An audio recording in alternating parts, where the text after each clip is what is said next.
Skënderbeu unë poshtë në shtëpi nga Pogradeci në ndeshjen e vlefshme për fazën e grupeve të Kupës së Shqipërisë me përjashtim të setit të dytë të fituar lehtësisht nga liqenorët.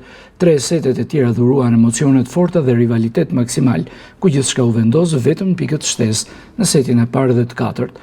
Pogradeci tregoi qetësi dhe eksperiencë në momentet vendimtare, duke bërë diferencën pikërisht aty ku ndeshja kërkonte përqendrim maksimal.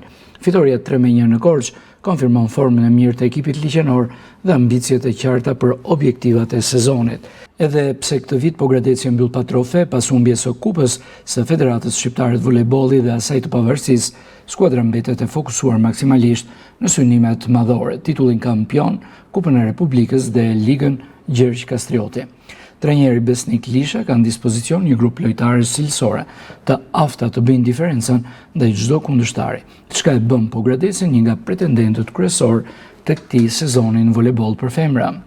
Setet e kësaj ndeshje ishin: seti i parë 29-27, i dyti 11-25, i treti 19-25 dhe seti i katërt 26-28, duke sjellë fitoren e pogradecareve.